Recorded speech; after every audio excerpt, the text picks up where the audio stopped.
Hello friends, स्वागत है आप सभी का स्टडी मंत्रा के मंच पर। देखेंगे अपने करंट अफेयर के टॉप 10 क्वेश्चंस जो कि बहुत इंपॉर्टेंट होने वाले हैं किसी भी एग्ज़ाम के लिए। और अगर आप लोग चैनल पर नए हैं तो आप लोग चैनल को सब्सक्राइब कर लें, वीडियोस को लाइक करें और अपने दोस्तों के साथ भी शेयर कीजिए। चलिए देखेंगे अपने प्रश्नों को। पहला प्रश्न है हमारा, निम्नलिखित कथनों पर विचार कीजिए तथा सत्य कथन का चयन कीजिए। पहला स्टेटमेंट है, संयुक्त सैन्य अभ्यास युद्ध अभ्यास 2022 जो है ये भारत और अमेरिका के बीच में आयोजित किया जा रहा है। तो एकदम करेक्ट है, ये युद्ध अभ्यास 2022 जो है ये भारत और अमेरिका के बीच में ही होता है हमेशा। और दूसरा स्टेटमेंट है, यह सैन्य अभ्यास उत्तराखंड में आयोजित किया जा रहा है।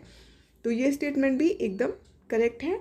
तो उस तरह से जो है हमारा सी ऑप्शन कथन 1 और 2 सत्य हैं, करेक्ट हो जाएगा।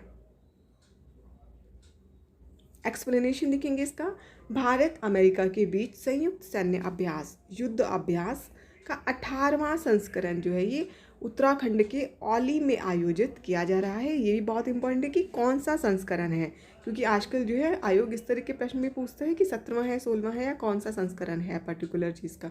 तो जो है ये 18वां संस्करण है जो कि उत्तराखंड के औली में आयोजित किया गया है। और ये भारत और अमेरिका के बीच में हर साल सैन्य अभ्यास जो है ये आयोजित किया जाता है। देखेंगे अगला प्रश्न,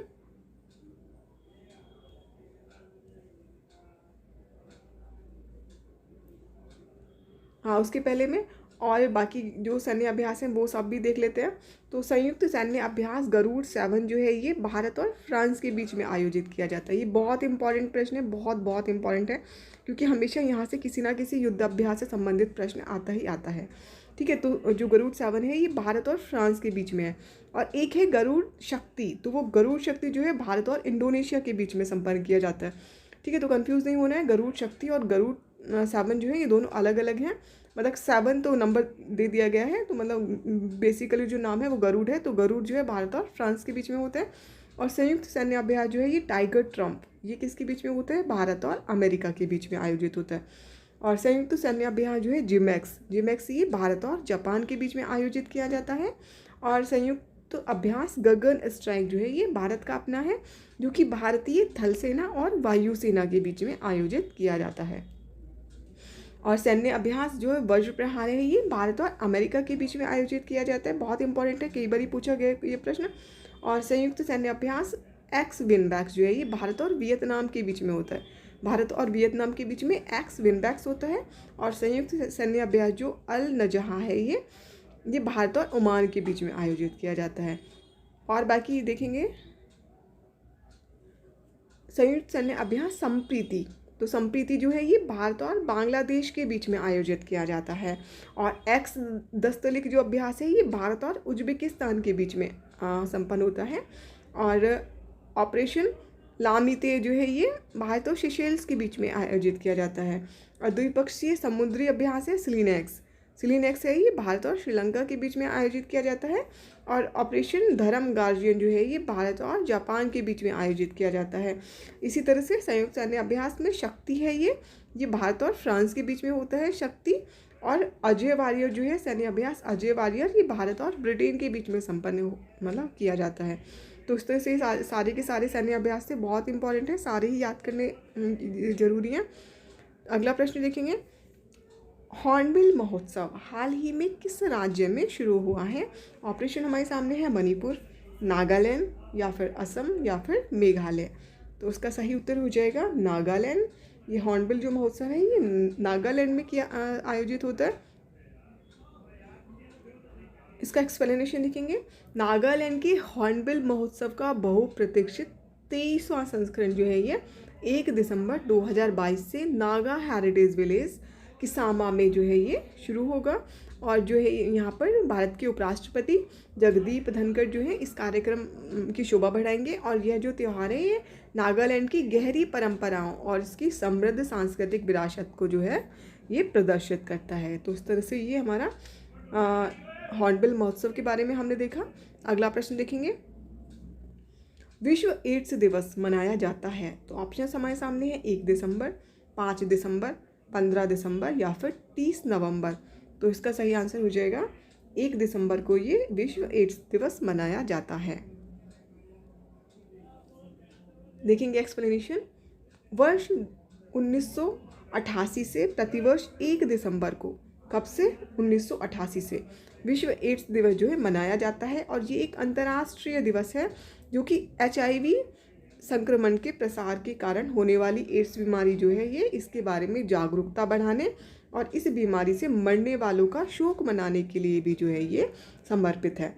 और सरकारी और स्वास्थ्य अधिकारी, गैर सरकारी संगठन और दुनिया भर के लोग जो हैं वो अक्सर एड्स की रोकथाम और नियंत्रण पर शिक्षा के साथ में इस दिवस को मनाते हैं।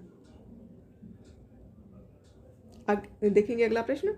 निम्नलिखित कथनों पर विचार कीजिए तथा सत्य कथन का चयन कीजिए। पहला स्टेटमेंट है 1 दिसंबर 2022 से इंदिरा गांधी अंतर्राष्ट्रीय हवाई अड्डे पर डिजी यात्री सुविधा का उद्घाटन किया गया। तो एकदम करेक्ट है ये स्टेटमेंट हमारा। नई दिल्ली हवाई अड्डे पर जो है जो ये डिजी यात्री सुविधा है इसका उद्घाटन किया गया है। और ये जो दूसरा स्टेटमेंट है यह सुविधा देश के 3 हवाई अड्डों पर शुरू की गई है। तो उस तरह से पहला और दूसरा दोनों ही स्टेटमेंट हमारे एकदम करेक्ट हैं। तो आंसर हो जाएगा सी ऑप्शन। 1 और 2 दोनों सत्य हैं। आगे देखेंगे। नागरिक उड्डयन मंत्री ज्योतिरादित्य एम सिंधिया ने 1 दिसंबर 2022 को इंदिरा गांधी अंतर्राष्ट्रीय हवाई अड्डे नई दिल्ली में डिजी यात्री सुविधा का उद्घाटन किया। और ये जो सुविधा है ये बैंगलोर, वाराणसी और दिल्ली सहित देश के 3 हवाई अड्डों पर जो है ये शुरू की गई है। यूपी का यहाँ से क्वेश्चन भी बन सकता है, मतलब यूपी में आ सकता है, ऑप्शन दे देगा 4 यूपी के किसी भी मतलब स्टेट के, और पूछ लेगा कि कहाँ पे यूपी में किया गया है, तो वाराणसी में। ठीक है, तो बेंगलुरु, वाराणसी और दिल्ली इन सहित में जो है 3 हवाई अड्डों पर ये सुविधा शुरू की गई है। और जो ये डिजी यात्री सुविधा है ये हवाई अड्डों पर विभिन्न चौकियों पर चेहरों की पहचान तकनीकी के आधार पर हवाई यात्रियों के संपर्क रहित प्रसंस्करण की जो सुविधा है ये प्रदान करती है। आगे देखेंगे अगला प्रश्न। नवीनतम आंकड़ों के अनुसार 2018-20 के दौरान भारत में मातृ मृत्यु दर जो है वो क्या है? तो ऑप्शन हमारे सामने है 97, 130, 120 या फिर 98। तो इसका आंसर हो जाएगा 97 प्रति 1 लाख जीवित बच्चों पर जो है अभी हमारा MTR है ये। आगे देखेंगे। भारत के रजिस्ट्रार जनरल के कार्यालय द्वारा जारी एक विशेष बुलेटिन के अनुसार भारत में मातृ मृत्यु दर जो है ये 2014-16 में जो थी ये 130 प्रति लाख जीवित बच्चे थी, जो कि घट करके 18-20 में 97 प्रति लाख जीवित बच्चे जो है ये हो गई है। तो नवीनतम जारी आंकड़ों के अनुसार असम में सबसे अधिक मातृ मृत्यु दर है जो कि कितनी है 195 है। और केरल में जो है ये सबसे कम है जो कि कितना है 19 है ना। सबसे कम कहाँ पर है? तो सबसे कम जो है ये केरल में है। ये दोनों बातें बहुत ज़्यादा इंपॉर्टेंट है, दोनों बातें ध्यान रखने की है। सबसे ज़्यादा कहाँ पर है और सबसे कम कहाँ पर है? तो सबसे ज़्यादा जो है असम में है और सबसे कम जो है ये केरल में है, मात्र 10 है। अगला प्रश्न देखेंगे। हाल ही में मंकी पॉक्स का नाम बदल के एम पॉक्स कर दिया गया है। ये जो परिवर्तन है ये किस संस्था के द्वारा जारी किया गया है? तो ऑप्शन हमारे सामने है WHO ही है अगला ऑप्शन भी, और WTO या फिर वर्ल्ड बैंक। तो जो है इसका आंसर हो जाएगा WHO जो है इसका सही उत्तर हो जाएगा। ये बाय डिफ़ॉल्ट गलत आ गया इसमें। तो देखेंगे आगे। विश्व स्वास्थ्य संगठन WHO ने घोषणा की कि वर्तमान में मंकी पॉक्स का नाम बदल करके एम पॉक्स किया गया है। और मंकी पॉक्स जो है ये इसका जो नाम है ये 1970 में रखा गया था। और हालांकि जो मंकी पॉक्स है इसकी उत्पत्ति शायद बंदरों में नहीं हुई, इसकी उत्पत्ति जो है अभी भी अज्ञात है, मतलब कैसे हुई। तो मंकी पॉक्स वायरस जो वर्तमान में बंदरों के अलावा और भी जानवरों में ये पाया जाता है। और इस रोगों का जो नाम है वो 2015 में WHO द्वारा रोगों के नामकरण के सर्वोत्तम तरीकों को प्रकाशित करने से पहले दिया गया था। तो हाल ही के प्रकोप के बाद में विशेषज्ञों ने भेदभाव और कलंक से बचने के लिए इस रोगों का नाम बदलने का सुझाव दिया है, जो लोगों के परीक्षण और टीकाकरण को जो है ये मतलब हतोत्साहित करता है। तो मंकी पॉक्स जो है इसने मुख्य रूप से ये समलैंगिक पुरुषों को इसने प्रभावित किया। और अमेरिका में जो है काले और हिस्पैनिक लोग जो है वो वायरस संक्रमण के असमान रूप से जो है ये लोग प्रभावित इससे हुए थे। तो अगला प्रश्न देखेंगे, निम्नलिखित कथनों पर विचार कीजिए तथा सत्य कथन का चयन कीजिए। पहला स्टेटमेंट है 1 दिसंबर को प्रतिवर्ष बीएसएफ दिवस के रूप में मनाया जाता है, तो एकदम करेक्ट है ये आंसर, ये स्टेटमेंट। और दूसरा स्टेटमेंट है बीएसएफ का आदर्श वाक्य जो है वो जीवंत पर्यंत कर्तव्य है, तो उस तरह से दूसरा स्टेटमेंट भी करेक्ट है। पहला और दूसरा दोनों स्टेटमेंट करेक्ट है, हमारा आंसर हो जाएगा कथन 1 एवं 2 दोनों सत्य हैं, सी ऑप्शन करेक्ट आंसर इसका हो जाएगा। एक्सप्लेनेशन देखेंगे, 1 दिसंबर को प्रतिवर्ष बॉर्डर सिक्योरिटी फोर्स बीएसएफ की जो मतलब स्थापना दिवस के रूप में इसको मनाया जाता है, और उसकी जो स्थापना है ये 1 दिसंबर 1965 को हुई थी। और इसका जो आदर्श वाक्य है वो क्या है, जीवंत पर्यंत कर्तव्य है। और इसका जो उद्देश्य है बीएसएफ का, ये देश की सीमाओं को सुरक्षित करना है इसका उद्देश्य, और इसका निर्माण कई राज्य सशस्त्र पुलिस बटालियन के विलय के बाद में किया गया था, और देश की 5 केंद्रीय सशस्त्र पुलिस बल में से जो है ये एक है। और इसका जो नियंत्रण है ये केंद्रीय गृह मंत्रालय के पास में सीधे है। तो ये क्वेश्चन पूछा गया है कि बीएसएफ का नियंत्रण किसके पास है, तो ये होम मिनिस्ट्री के पास है डायरेक्ट। तो इस तरह से ये बीएसएफ के बारे में हम लोगों ने सारी चीज़ें देखी। अब देखेंगे अगला प्रश्न, विश्व कंप्यूटर साक्षरता दिवस कब मनाया जाता है। तो ऑप्शन हमारे पास है 5 दिसंबर, 2 दिसंबर, 7 दिसंबर या फिर 10 दिसंबर।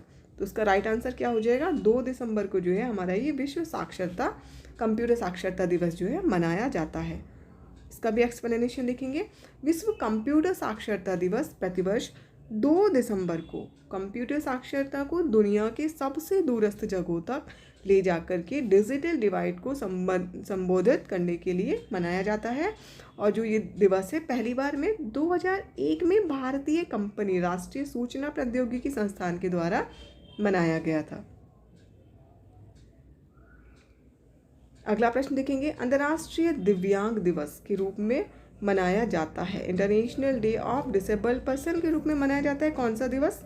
ऑप्शन हमारे सामने है 2 दिसंबर, 3 दिसंबर, 7 दिसंबर या फिर 10 दिसंबर। तो उसका राइट आंसर हो जाएगा 3 दिसंबर को जो है ये अंतर्राष्ट्रीय दिव्यांग दिवस के रूप में इसको मनाया जाता है। एक्सप्लेनेशन देखेंगे इसका, प्रतिवर्ष 3 दिसंबर को अंतर्राष्ट्रीय दिव्यांग दिवस के रूप में मनाया जाता है। कब, 3 दिसंबर को। और इसका उद्देश्य क्या है, समाज में दिव्यांग जनों का विकास सुनिश्चित करना। और इसकी जो थीम थी इस बार की क्या थी, बहुत इंपॉर्टेंट है, पूछी जाती है किसी न किसी एग्जाम में ज़रूर, transformative solution for inclusive development, the role of innovation in fuelling an accessibility and